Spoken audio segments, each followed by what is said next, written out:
de Job es un libro muy especial. Quienes se han dado el trabajo de poder leerlo, de buscarlo, ¿cierto? Se darán cuenta que el libro de Job es un libro, en términos artísticos, de hecho, muy especial, como muy tomado en cuenta para dar a conocer arte, ¿sí? El arte. ¿Por qué dirá usted? Bueno, porque en realidad está, si usted lo ve, está escrito en prosa, ¿no? Como en versos, todo el libro, ¿sí? Y entonces se toma en cuenta para demostrar un poco el arte, y estudiosos de la literatura, ¿cierto?, lo han colocado como un libro que nos puede enseñar mucho acerca del arte, de la literatura en específico. Pero más allá de eso, nosotros sabemos que este libro está canonizado en la palabra del Señor, en la Biblia, con un propósito específico, más allá, ¿cierto?, de que sea o que esté expuesto de una manera específica, ¿no? Básicamente lo que quiero comentar hoy día, amados, es que cuando se cierran las puertas en nuestra vida, hay algo que sucede, algo sobrenatural. Cantábamos recién, milagroso, ¿cierto? ¿Qué más? Yo tengo falta de memoria de corto plazo, así que ayúdeme usted. Milagroso, abres camino, cumples promesas. Bueno, son declaraciones que nos ayudan a nosotros a confiar en Dios. Dios, alguien dijo, Dios no necesita en realidad nuestra actitud. Somos nosotros los que debemos y los que alimentamos nuestro espíritu al hacer esto, al reunirnos, al cantar, al adorar. Entonces, cuando declaramos esto, nuestra fe se ve afectada de manera positiva, ¿no? Bueno, en un tiempo, les quiero contar una breve historia de parte que viví, para explicar un poco, ¿no? Si me lo permiten. Hace años atrás, mi familia, mi esposa, estábamos en Santiago y vivimos experiencias muy complejas, un poco difíciles. Y esta experiencia tuvo su clímax, su cúspide en un episodio que yo recuerdo todavía que viví y que aún a mí me causa ciertas sensaciones. Me recuerdo que yo estaba en el departamento donde vivíamos reclamándole a Dios, ¿no? Y diciéndole, Señor, bueno, en una oración. Y esta oración era como ya la número 1000, no sé, yo no llevaba la cuenta, pero eran muchas oraciones donde yo prácticamente le reclamaba a Dios. Ya no eran oraciones de gratitud, ni tampoco eran oraciones de estar en la presencia de Dios, sino que eran reclamaciones literales que yo le hacía a Dios. La situación en la que estábamos viviendo era una situación dificilísima, complicadísima, en varias áreas de nuestra vida, como familia, como matrimonio, en lo económico. Y me recuerdo que en una oportunidad, cuando ya yo no daba más, porque siempre me he considerado una persona que tiene mucho aguante, ¿no? Pero en esa circunstancia ya era demasiado. Y me recuerdo que mi esposa había salido a buscar a los niños al colegio y yo aproveché ese momento en la tarde para orar al Señor, pero tirarme al suelo. Yo literalmente estaba de guatita, ¿sí? Era mucho más delgado, así que me costaba menos. Entonces me tiré de guatita y no era una oración, ni me costó entrar en la presencia, era reclamar. ¿Sí? Como cuando usted compra un televisor, le sale malo, va a la tienda, usted sabe, va a reclamar. No va a hacer buena onda, no, usted va directamente a eso. Bueno, esta instancia era esa. Yo me tiré a reclamar y no hablaba, yo gritaba, sollozaba. Yo recuerdo que llanto era poco, ¿no? Fue una situación extrema donde incluso hay momentos donde usted dice, bueno, Señor, como que si viene una más, yo ya casi entraría a dudar de la fe. Y literalmente, esas fueron mis palabras. Señor, si viene una más, yo estoy dispuesto a negar mi fe. Yo estoy dispuesto a abandonar todo mi credo, a abandonar todo aquello en que yo he defendido y aquello en lo que yo he creído, porque no aguanto más. Yo no puedo concebir un Dios que deje que sus hijos sufran de esta manera, ¿no? Y uno piensa, ¿cierto? Se va en esos pensamientos, en esas filosofías, y el dicho que siempre está: si uno fuera solo, se aguanta un poco más. Pero cuando hay niños de por medio, duele más el corazón, y como que uno defiende lo suyo y se transforma en un litigio entre Dios y la persona. En este caso, yo me veía así, como que Dios estaba allá. Había una barrera de esto cuando hay en los juzgados así, bien serio, y yo del otro lado. Y así me sentía. Y pasaron, yo creo, no sé, dos horas fácilmente, llorando, reclamando, preguntando, Señor, la pregunta que todos hacemos en esos minutos: Señor, ¿por qué? ¿No? Yo ya había hablado con pastores. Con mi esposa habíamos ido a consejería. Ya nuestros pastores en aquel entonces habían hecho un congreso, un evento grande donde venía un profeta. Y me acuerdo que a nosotros nos dijeron: escuchen, espérense, porque viene un profeta muy agudo, que a usted lo mira y le dice lo que Dios tiene para usted. Entonces era nuestra esperanza. Yo le decía: amor, ese día tenemos que ser los primeros allí para escuchar a este hombre. Y nuestra pastora en ese entonces había reservado una hora especial, ¿no?, para que estuviéramos con el profeta antes del evento. Entonces estábamos nosotros expectantes porque decíamos: Señor, hoy es el día en que tú nos vas a responder. Señor, ya se acabó toda la tragedia, se acabaron las crisis, hoy día cambia nuestra vida. Y alimentamos nuestra fe con esas declaraciones y con esas palabras. Y me acuerdo que llegó el día del evento, estábamos más nerviosos, ansiosos, ¿cierto?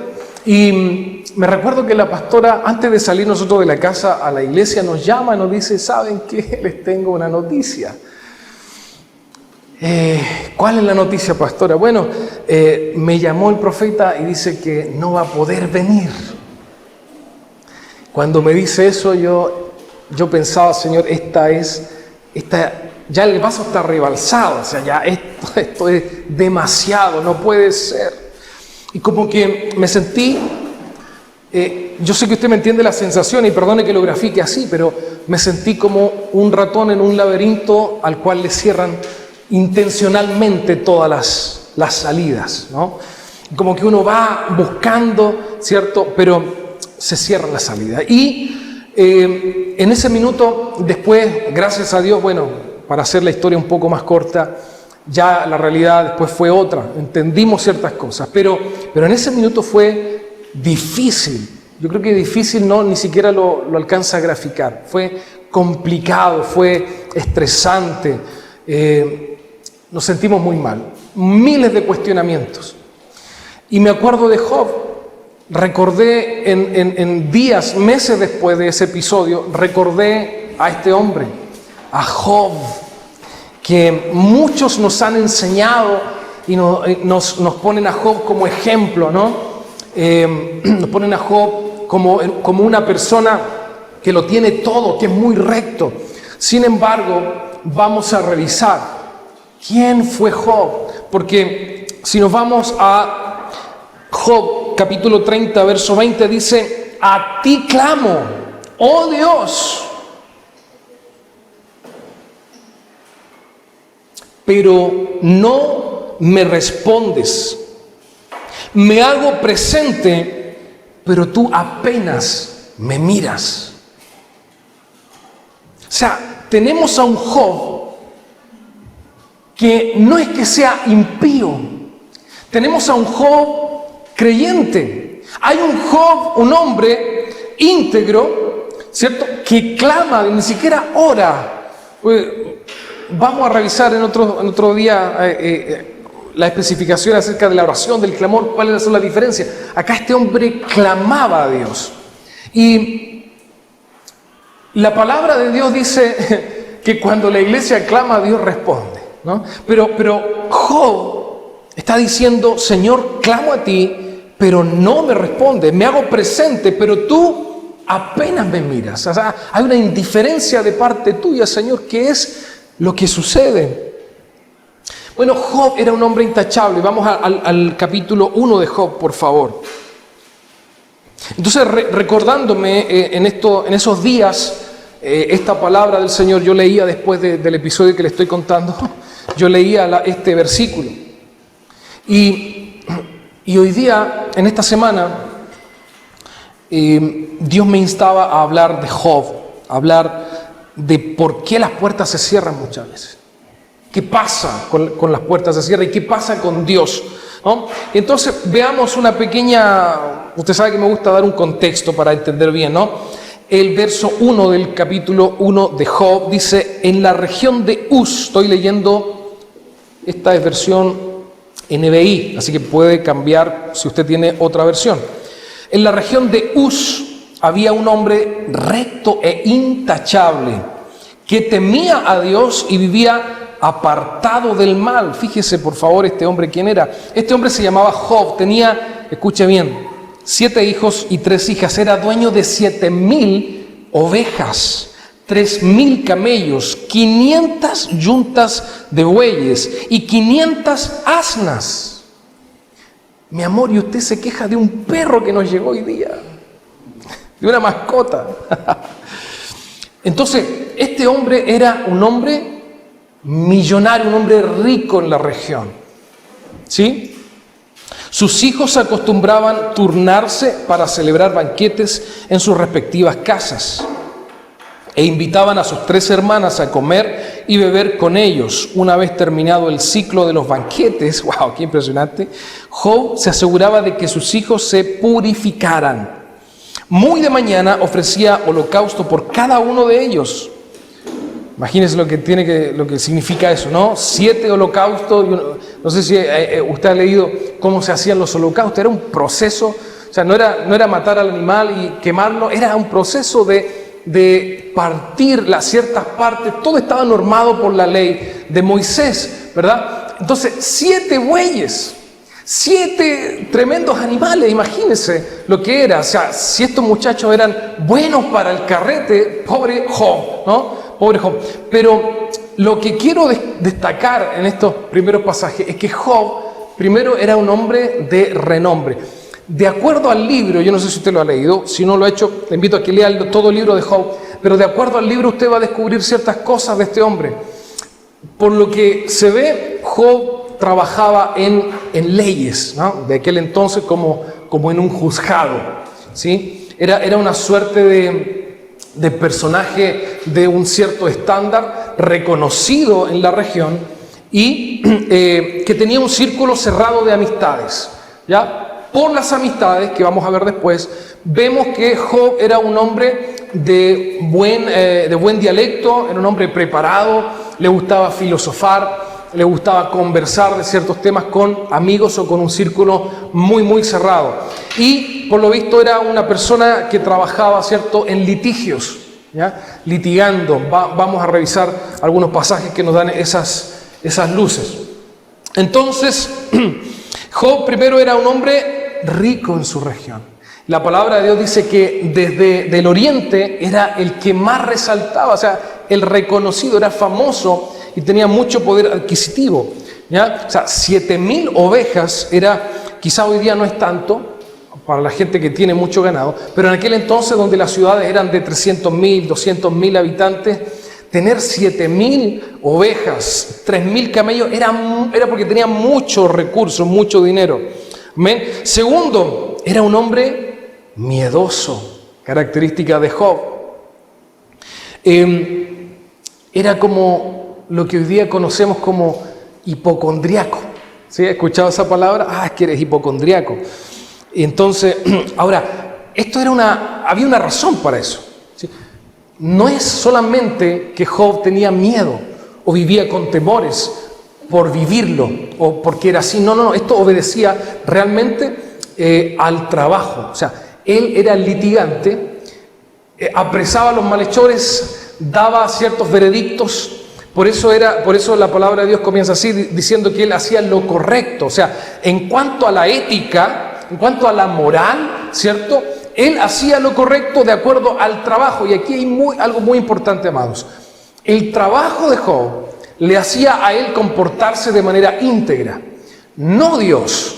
Amén. No era que Dios, o porque era cristiano, él se comportaba rectamente, sino que de acuerdo a su trabajo, él tenía que ser ético y moral. Por eso vivía con miedo, por eso vivía pendiente de que no se vayan a vengar de él ciertas personas a las cuales él juzgó. Entonces, esos eran sus temores. Por eso en unos pasajes, él mismo dice, lo que me temía me sobrevino. Lo que temía que pasaba, me pasó. Entonces vivía un hombre con miedo, con temores. Vivía perseguido. Él vivía protegiendo a los suyos. Y por eso él también hacía esto con sus hijos. ¿Qué padre?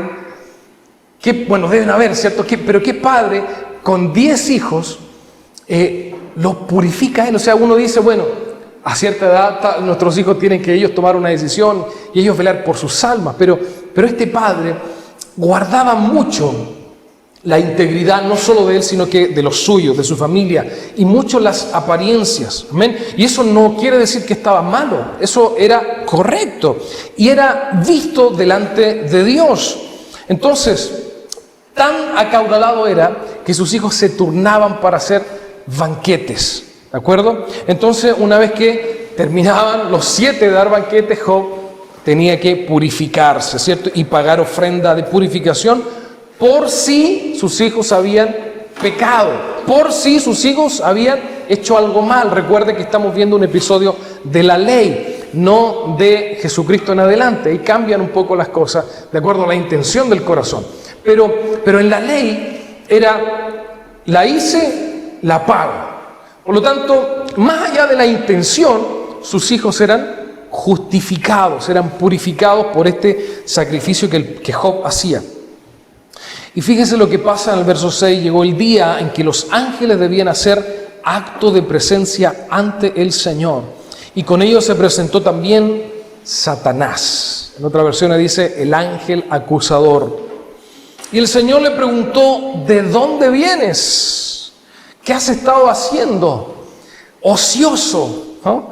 Entonces, vengo de rodear la tierra y de recorrerla de un extremo a otro, respondió Satanás. Y Dios le dice, ¿te has puesto a pensar en mi siervo Job? Volvió a preguntarle el Señor, no hay en la tierra nadie como él. Y escucha estas palabras, porque en un principio la palabra nos decía que en su región era el más rico, pero Dios le está diciendo, en la tierra no hay nadie como Job. ¿Cómo? Íntegro, que hiciera lo correcto, que protegiera a los suyos, que fuera tan famoso, ¿cierto?, en su entorno. Él es un hombre recto e intachable, que me honra y vive apartado del mal. Y Satanás replicó, ¿acaso Job te honra sin recibir nada a cambio?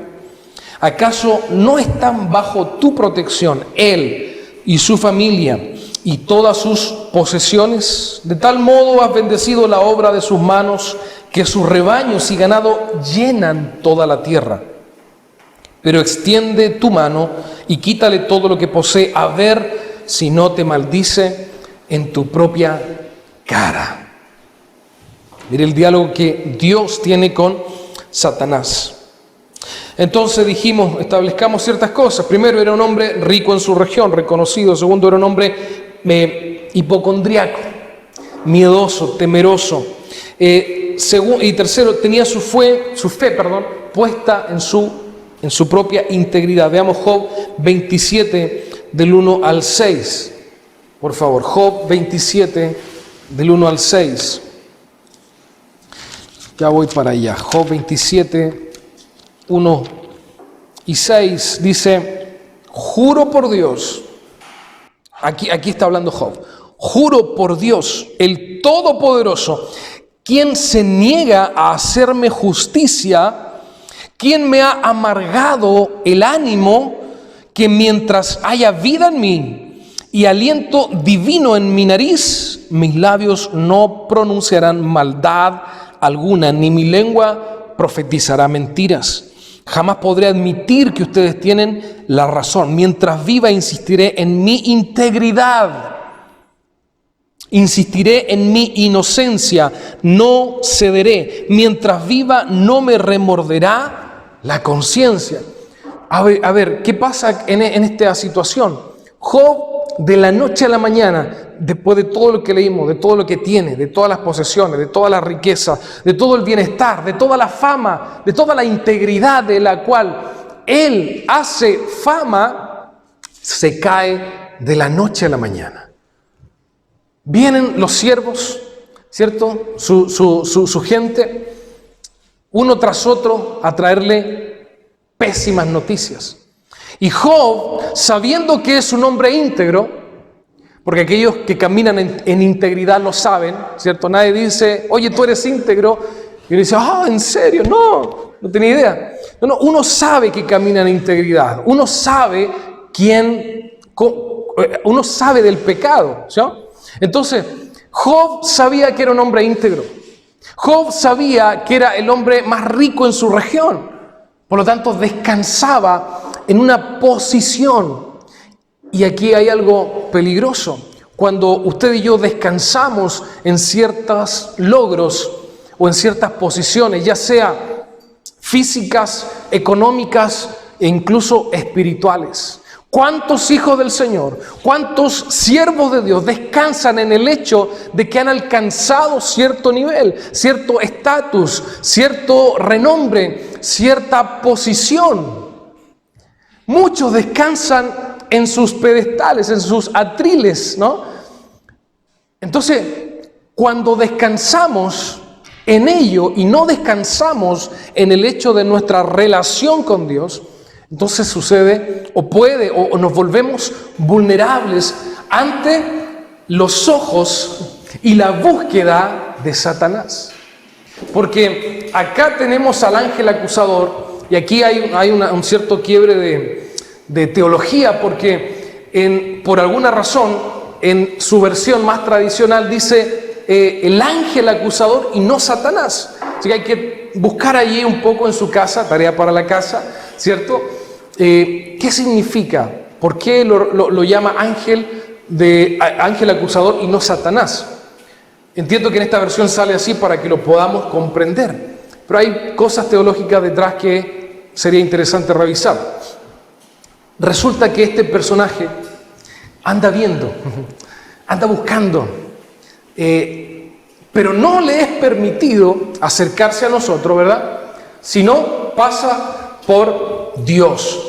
Así que Satanás, el ángel acusador, él sabe nuestra debilidad.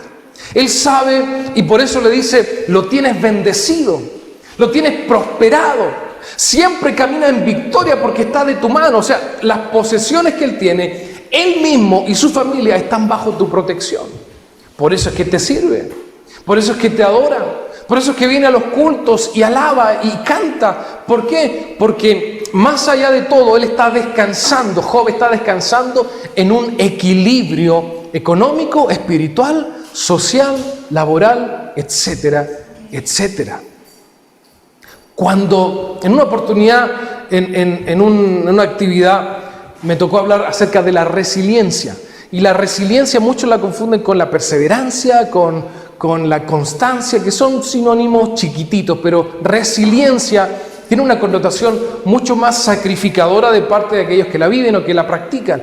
Y hay etapas para ser resiliente. Si no se cumple esa etapa, uno no es resiliente. Uno puede ser perseverante, puede ser constante, pero no resiliente. Y una de las etapas de la resiliencia, la más peligrosa, es la número 2, que es el equilibrio. Cuando usted y yo emprende algo, comienza algo, lo que sea, una relación, un negocio, una carrera, lo que sea, hay una etapa de esfuerzo. Usted tiene que hacer algo más de lo que estaba acostumbrado a hacer. Acomoda sus tiempos, ¿cierto? Acomoda sus horarios, todo. Pero llega después una etapa donde usted se mantiene, donde usted tiene todo bajo control. Tiene su rutina, ¿cierto? El lunes hago esto, a tal hora, y lleva su calendario. Bueno, cuando eso perdura mucho en el tiempo, llega un momento de crisis. Entonces, cuando estamos en una estabilidad, no digo que es peligroso, es rico estar en una estabilidad cuando usted tiene todo controlado, ¿cierto? Cuando usted dice, está todo fríamente calculado, o sea, aquí no pasa nada, aquí todo camina y marcha sobre ruedas. ¡Qué rico! ¡Gracias, Señor! Le damos gracias al Señor por eso, porque nuestra mente descansa y como que todo está en control. A las mujeres como que eso es ¿cierto? ¿No? Nosotros los hombres somos más de estar vigilantes, ¿cierto? Más fluctuante en cuanto a ver los cambios y estar un poco más preparados mentalmente, digo, ¿ya? De ahí a la práctica es otra cosa. Pero las mujeres necesitan, ¿cierto?, estar en un ambiente de estabilidad para soltarse, para entrar en confianza, para generar cosas nuevas. Y eso es así, biológicamente fuimos construidos así. Entonces la etapa de la estabilidad, es cierto, es donde Satanás se soba las manos, porque él dice, bueno, está tranquilito, vamos a ver, voy a sacar una pieza pequeña, ¿cierto? Y bueno, a Job no fue tan pequeña, la primera noticia, ¿cierto?, que llegaron fueron terribles. Sus hijas, todos, ni siquiera uno se salvó de sus hijos, solamente el criado que vino a avisar. Sus negocios, sus propiedades, todo se perdió. O sea, Job de la noche a la mañana quedó sin nada.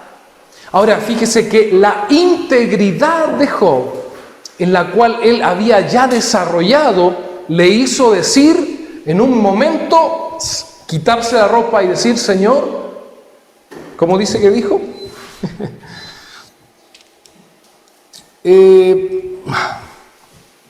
Devolvámonos a los primeros capítulos. Verso 21 del capítulo 1 dice, desnudo salí del vientre de mi madre y desnudo he de partir. El Señor ha dado, el Señor ha quitado, bendito sea el nombre del Señor.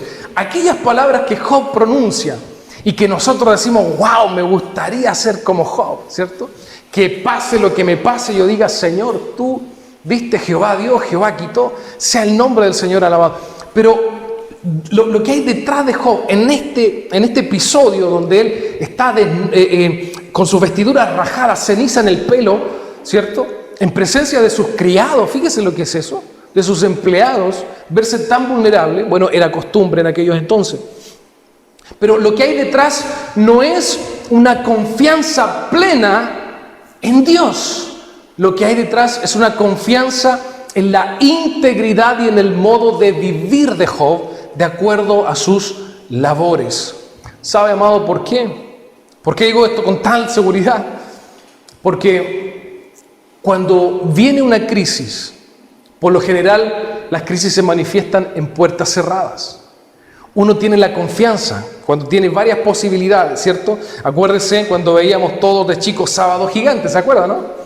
No me diga que no, si yo sé que usted veía. Entonces, don Francisco decía, ¿qué hay en la puerta número 1? ¿Cierto? Y habían varias puertas. O sea, posibilidades de ganar, habían varias. Pero cuando uno en la vida se va dando cuenta que la puerta número 1 no se abrió, nuestra mente, ¿no? Hablando a los varones, uno dice, bueno, habrán más posibilidades. Señor, tú tienes el control. Y proclamamos palabras como, Padre, tú, Jehová dio, Jehová quitó. Y empezamos a declararnos nosotros mismos cosas, ¿cierto?, de acuerdo a la religiosidad y a la rutina. Pero nos damos cuenta que la puerta número 2 tampoco se abrió, y que la 3 y la 4 y la 4 vemos que no hay nada, y que todas las puertas que en nuestra mente habíamos considerado como posibilidades ya de pronto no existen. Por lo tanto, cuando vemos que de 10 caminos 9 se han cerrado, nosotros ya nuestra confianza, a pesar de que hay una posibilidad, nuestra confianza ya no es la misma. Señor, la pregunta es, ¿dónde estaba nuestra seguridad? Nuestra seguridad muchas veces, cuando llegamos a un nivel estable, nuestra seguridad y confianza muchas veces está puesta en aquellas diferentes posibilidades. Y cuando Dios ve eso, usted sabe que Dios siempre quiere hacer cosas nuevas, locas, grandes.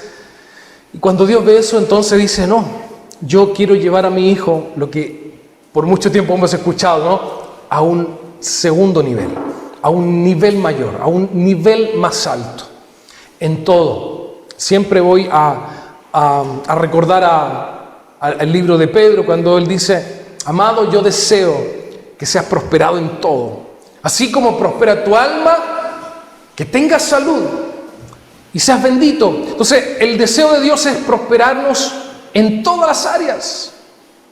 Por ahí un científico, un psicólogo famoso, que no recuerdo el nombre, hace mucho tiempo dijo que el hombre se dividía en 7 áreas, 7 grandes áreas, ¿no?, donde estaba lo relacional, lo sentimental, laboral, profesional, la salud, etcétera, lo económico, el desarrollo personal, etcétera, ¿no?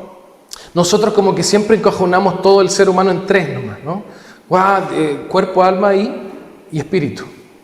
No, pero hay más áreas, porque tenemos que abrirnos, y Dios quiere bendecirnos en todas esas áreas.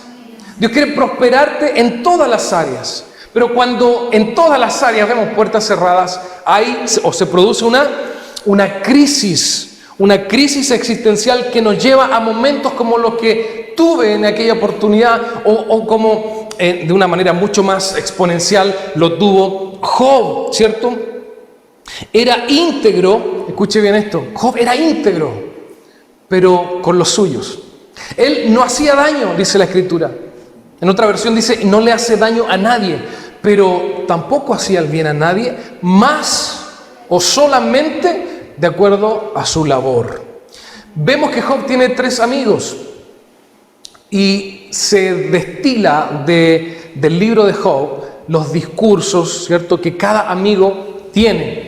Entonces, ven a Job, tenemos a Job mal, ¿cierto?, solo. Su mujer, al parecer, lo dejó, ¿cierto? Niega a Dios y muéretele. ¿Qué más te queda por hacer?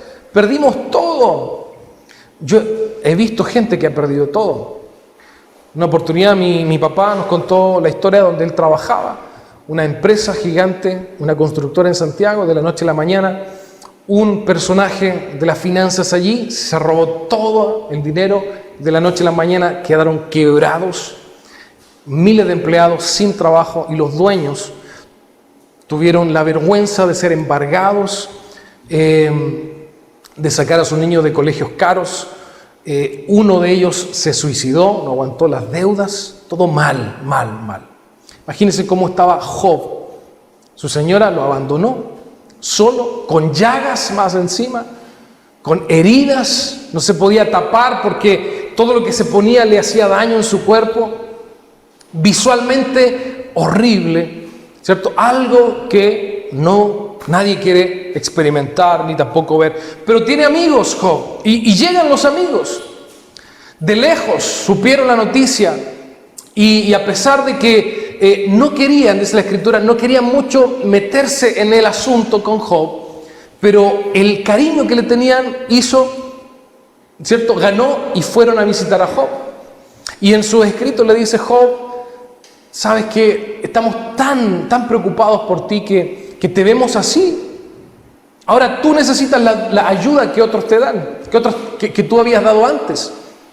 Ahora tú eres el que necesita, ¿cierto?, el cobijo, la consideración que tú habías tenido antes por tus labores. Y Job se empieza a quejar y a decir: bueno, ¿dónde está esa gente que yo ayudé? ¿Dónde están aquellas viudas a las cuales yo les hice justicia? ¿Dónde están aquellos pobres a los cuales yo les repartí herencia, ¿cierto?, de la que se las querían quitar? Les dejé la herencia de sus padres. ¿Dónde está esa gente a la cual yo les hice justicia? Hoy estoy solo. Y vienen las conversaciones puestas en estos versos de sus amigos.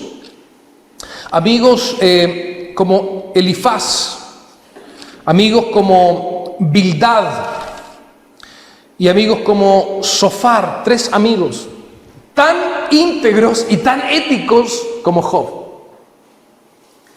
Si usted lee los pasajes, los discursos, cada discurso es una interpretación. Ahora, a lo que quiero ir es que cada amigo le muestra el por qué Job está viviendo lo que está viviendo. Cada amigo le está diciendo, le está abriendo la ventana a la verdad.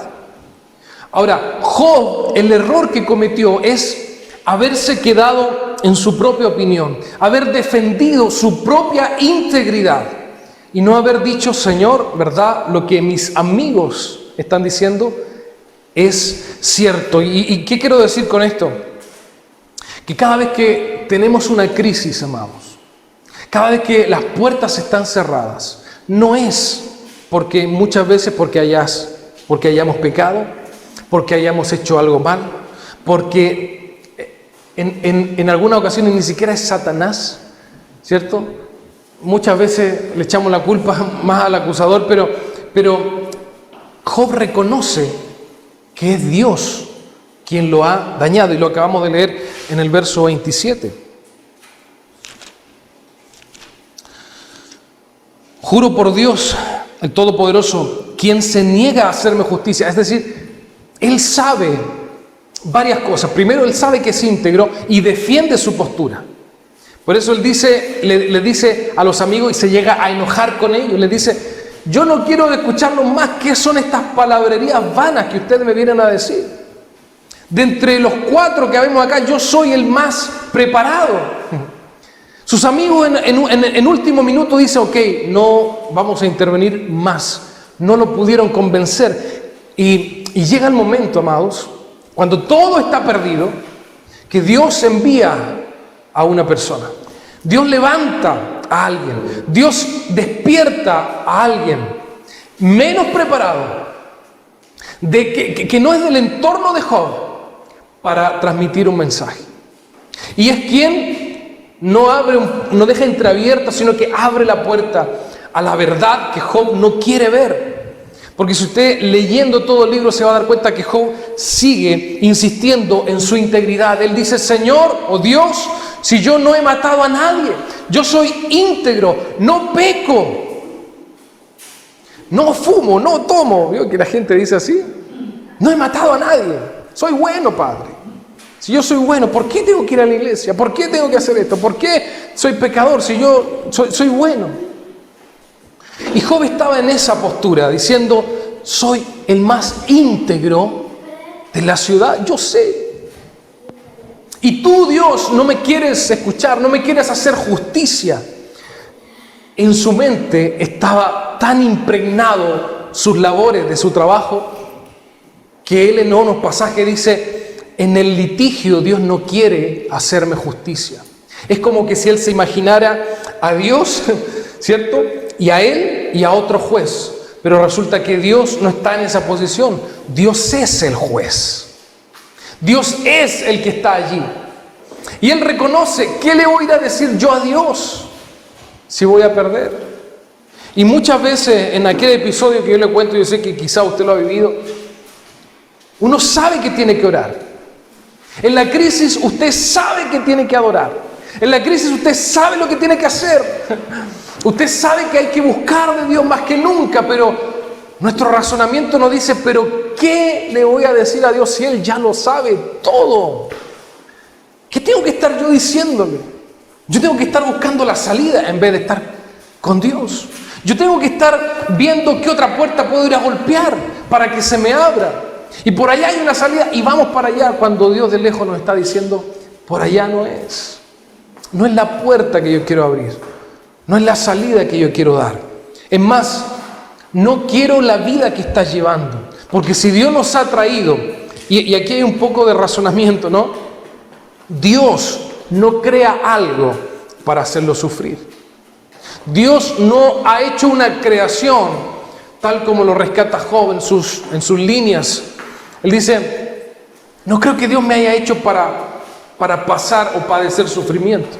O sea, usted con sus hijos no los trae al mundo, ¿cierto? Para que pasen desdén, para que pasen necesidad.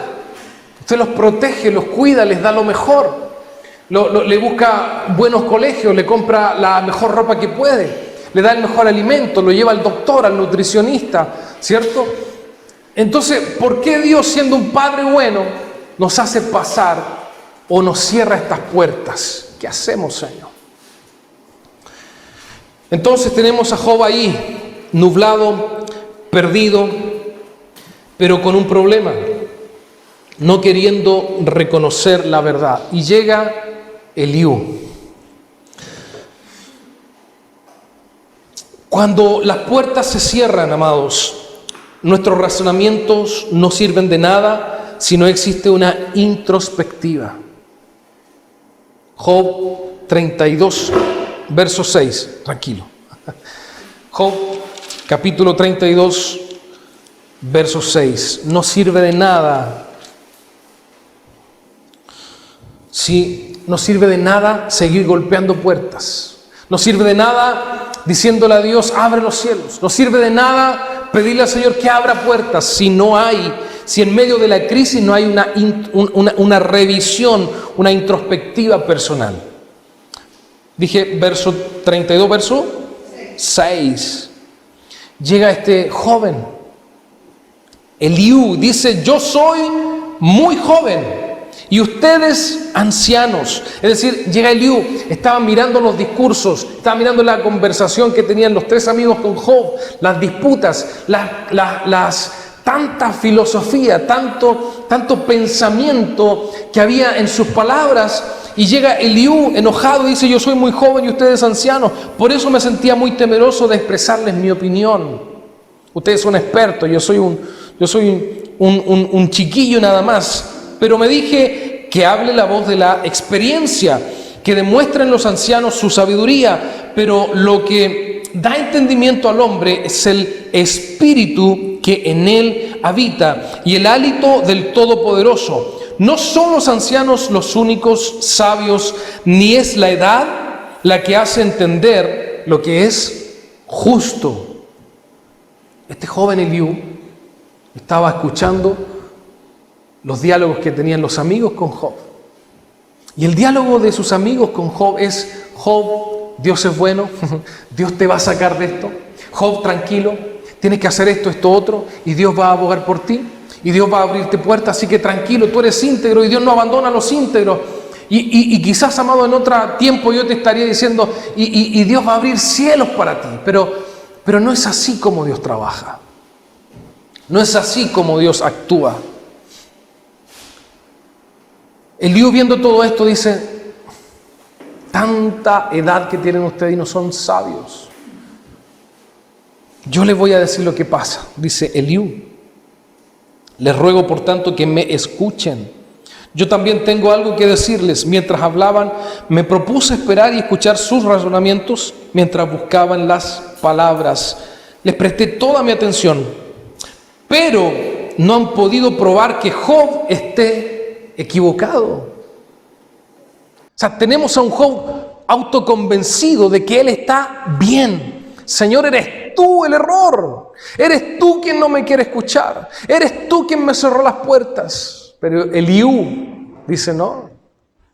Job está en un error. Ahora, ¿qué error podemos ver en una persona que Dios mismo reconoce que es siervo de él, que es íntegro y que más encima lo expone ante Satanás para sacar pecho? Todos quisiéramos ser como Job, íntegros, correctos, tener recursos, tener bajo control nuestra hacienda, nuestros campos, nuestros recursos, nuestra familia, nuestros hijos. ¿A quién no le gusta ver que sus hijos entran a la casa, abren el refrigerador, sacan leche? Mi hijo Matías me tiene tiritón porque llega a la casa, saca lo que hay en el refri y lo reparte con todos los amigos de los departamentos. Me tiene asustado Matías. Pero en la confianza de hijo, él lo hace y él dice, papá, dame esto, ¿para qué? Para compartirlo con este. Tiene más amigos que Roberto Carlos. Estoy asustado. Pero me encanta verlo en esa postura de confianza. No es falta de respeto, usted sabe, es confianza. Ver a sus hijos con tal confianza. Cuando salgo, mi hija Francia siempre me vacuna, aprendió de la mamá. Siempre. Papá, un cafecito. Papá, una dona. Papá, esto. Y lo dicen, y lo curioso y lo rico es que no lo piden, lo dan por hecho. Como que el papá tiene que comprarles. ¿Sí?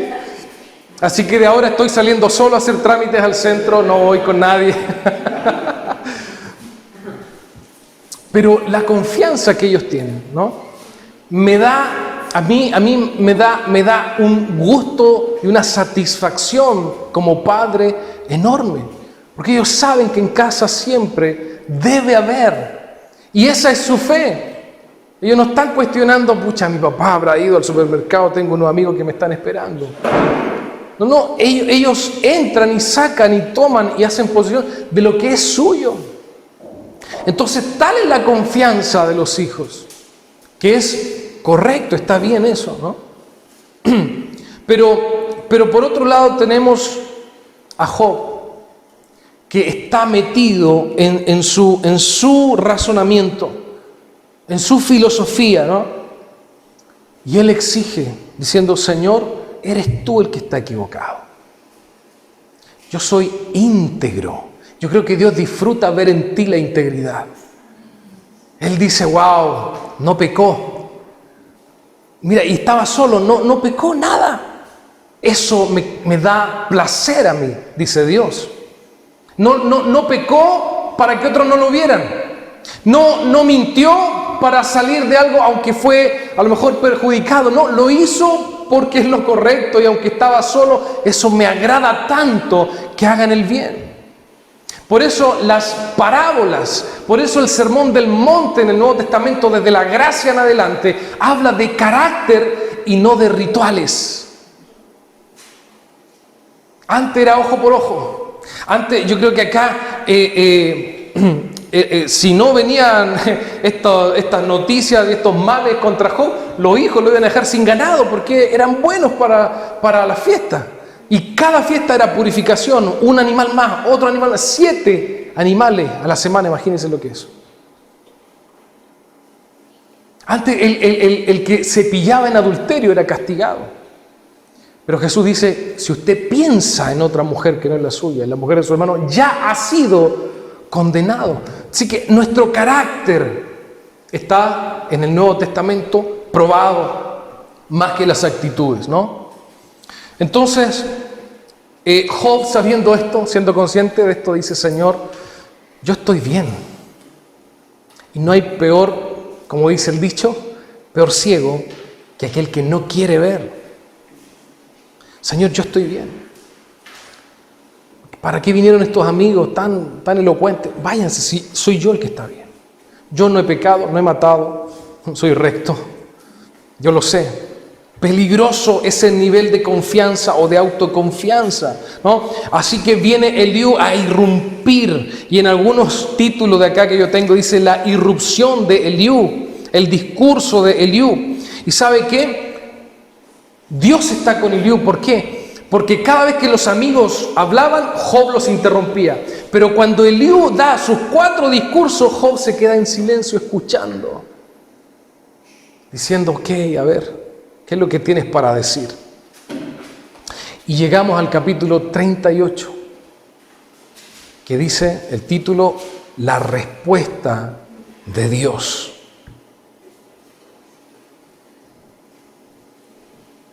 La respuesta de Dios.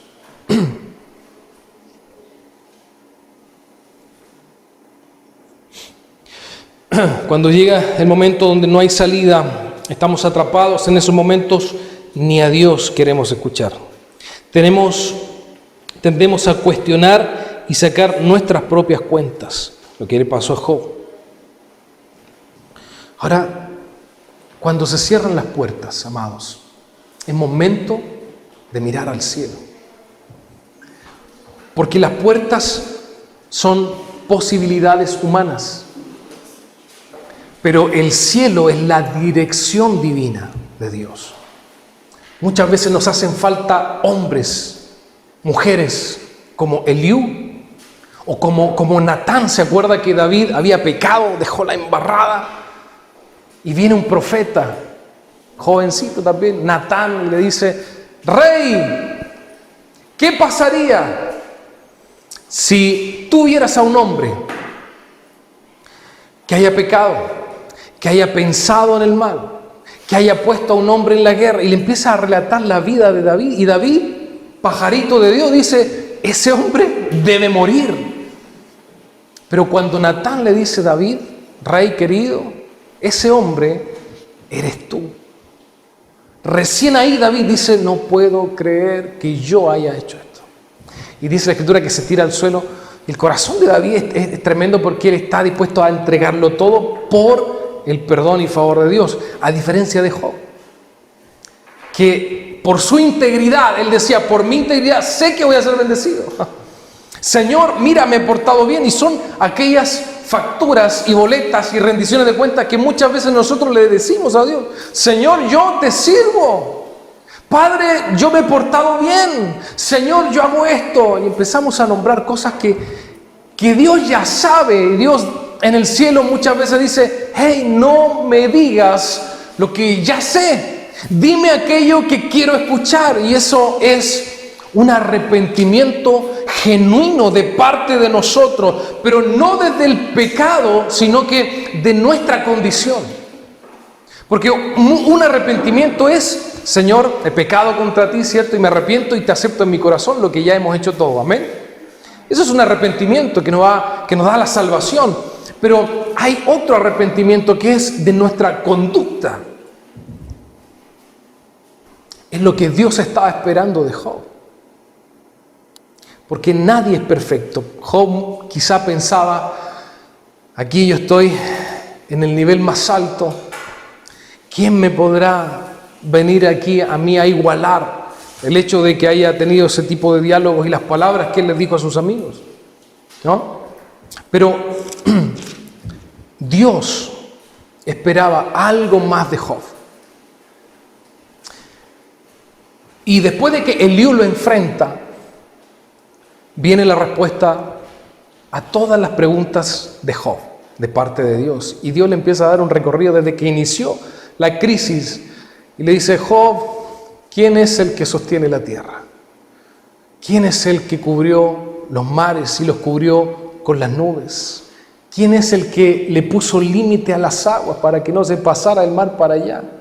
¿En qué está sostenida la tierra? ¿Lo hiciste tú? ¿Es tu sabiduría? Y le empieza a hablar como si fuera un curso de ciencia, de ecología impresionante, cómo Dios le explica a Job, de acuerdo a un recorrido completo, quién es el Dios. Y sabe que cuando tenemos estos momentos de retrospectiva, donde nos ponemos a pensar y a decir, a ver, por una razón, Dios ha cerrado mis puertas. Nuestra primera actitud cuando se cierran las puertas es, Señor, ¿por qué? Y empezamos a razonar humanamente, pero el razonamiento que Dios quiere tener en nosotros es, Señor, a ver, yo creo que muchas veces en nuestra vida debemos hacer ese tipo de pausas, ¿no? Ese tipo de tener un tiempo donde podamos pensar y como que salirnos de nosotros mismos y empezar a mirarnos nosotros mismos. Yo creo que el sentido de Dios es que cada uno de nosotros pueda autoevaluarse cada día, todos los días, para revisar y ver en qué podemos cambiar, en qué podemos mejorar. Si bien es cierto, Job pudiéramos decir que era un hombre intachable, la misma Escritura lo dice, pero lo intachable nunca nos va a llevar al nivel que Dios quiere que lleguemos. Lo intachable nos sirve acá, pero Dios conoce nuestras debilidades. Lo perfecto lo vemos acá, ¿cierto? Por eso nos vestimos, nos echamos perfumito, nos arreglamos. ¿Para qué? Para que los demás nos vean como somos.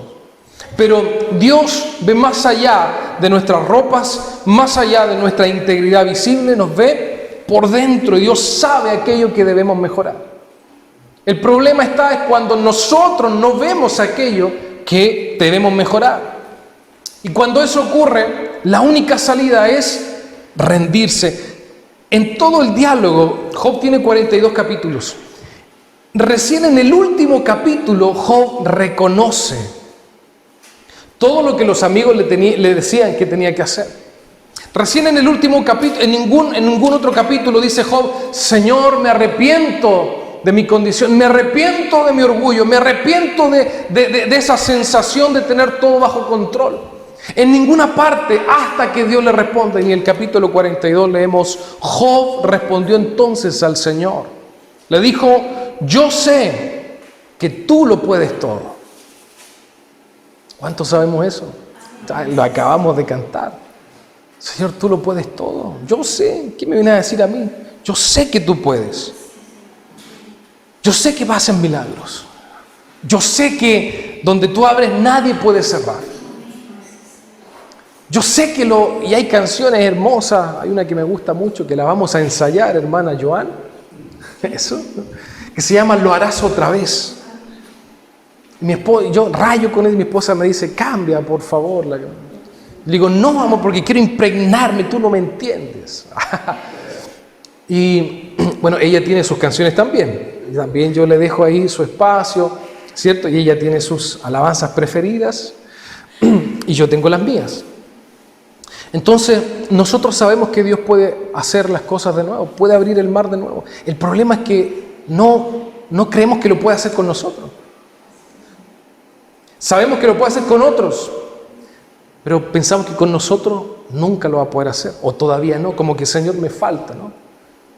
Señor, pucha, yo no, pues ella, con ella hazlo, yo sé que tú lo haces, pero cuando Dios dice: yo lo quiero hacer contigo, eso significa que te voy a poner en una situación parecida a la de Job, porque quiero sacar algo más de ti.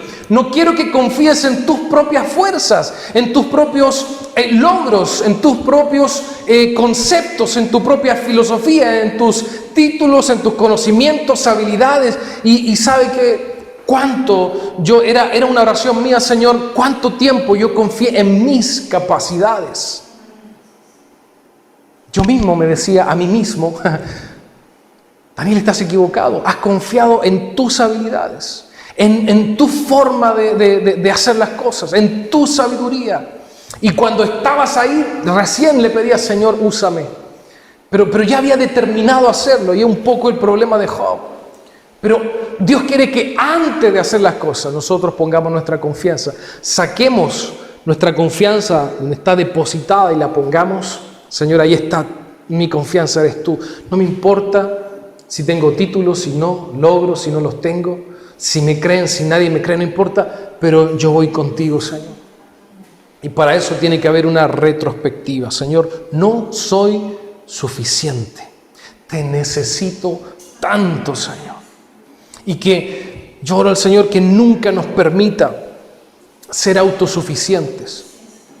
Nunca nos permita, Dios siempre nos esté recordando. Yo creo que por eso David, de pronto sus principales ahí veían por la ventana y David estaba allá en el campo solo. ¿Qué hace el rey allá? Y David decía: no, voy allá y pienso y voy allá porque nunca quiero olvidarme de donde Dios me sacó. Si todavía conservo el manto con el que cuidaba las ovejas, así que de pronto voy ahí donde nadie ve, me escondo y vuelo ahí. Todavía mi ropa tiene olor a oveja, de allí me sacó Dios. Que nunca, amado, se nos suban los como se dice, los humos a la cabeza, donde Dios te lleve, porque estoy seguro que Dios te va a llevar lejos, que no pensamos dónde Dios te va a llevar. No, el otro día decíamos: el don del hombre te abre camino y te llevará a sentarte con gente importante. Tú no sabes el día de mañana con quién Dios te va a poner. Pero cuando estemos allá, digamos: pero yo vengo, mira, este es mi recorrido. Y Dios abrirá puertas. O sea, cuando Dios cierra las puertas es porque quiere abrirte el cielo. No hay otra explicación. Dios no nos va a dejar en ese laberinto. Dios no te formó.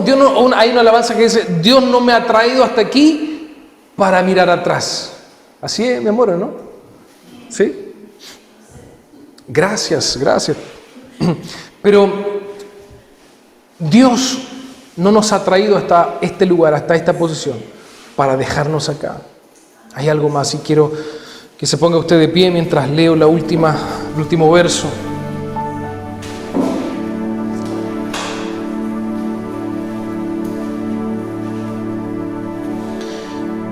Así que cuando hay puertas cerradas, es porque Dios quiere abrirte los cielos. Ahora, Dios no le abre los cielos a cualquiera. Hay un par de veces solamente en las que Dios abre los cielos. Una de ellas fue, en Apocalipsis, cuando Juan dice: y vi los cielos abiertos y vi a un hombre que cabalgaba, ¿cierto? Y se llamaba Fiel y Verdadero. En otras ocasiones, Dios habla acerca de el dar los diezmos y las ofrendas. Él dice: pruébenme en esto, a ver si traigan todos los diezmos y las ofrendas al alfolí, y pruébenme ahora a ver si no abro los cielos y derramo bendición sobre ustedes hasta que sobreabunde. Malaquías 3:10. Pero todas las otras aberturas de cielo tienen que ver con dirección, con visión. Así que una manera de abrir los cielos es dar a Dios lo que corresponde. Pero otra manera es cuando Dios quiere darte dirección. ¿Y sabe cuándo necesitamos dirección? Cuando todas las puertas están cerradas. Job reconoció esto, y recién ahí, usted lea en casa el verso del verso 7 en adelante del capítulo 42 de Job. Dios le devolvió 2 veces más de lo que tenía. 14,000 ovejas, 6,000 camellos, 14 hijos. Lo curioso es que mantuvo a las hijas, 3. Pero todo lo demás, el doble. Cuando entendemos que cuando se nos cierran las puertas, no es para perdición, no es para nuestra perdición, es porque Dios quiere abrirte el cielo. En una oportunidad Dios abrió los cielos cuando Jesús se bautizó. Y adivinen lo que pasó: no vimos espadas ni fuego. Se escuchó una voz. Él dijo: a este oíd, este es mi Hijo amado, el que ustedes estaban esperando, este es, no se confundan. Si cuando Dios abre el cielo, no es para otra cosa, sino darnos dirección, decirnos qué es lo que tenemos que hacer. Recuerde, por favor, siempre en momentos de crisis a Pedro, experto en la pesca, que bogó toda la noche para adentro y no pescó nada. Un experto en la pesca, no pescó nada. Y Jesús, un maestro, un carpintero, le dice: ahora hazlo así. Y Pedro, en su integridad profesional, dijo: pero si yo soy el experto, no tú, y lo he hecho toda la noche, ¿te vienes a burlar de mí?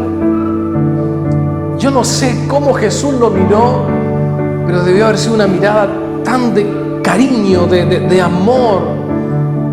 Y con la mirada, yo creo que le dijo: a ver, insiste, Pedro, cree en lo que yo te estoy diciendo. Ahí nuestra confianza está, amados, en cómo Dios lo hace y cómo Dios lo dice. Porque haciendo textualmente lo que Dios dice, los cielos se nos abren para tener la dirección que nos hace falta.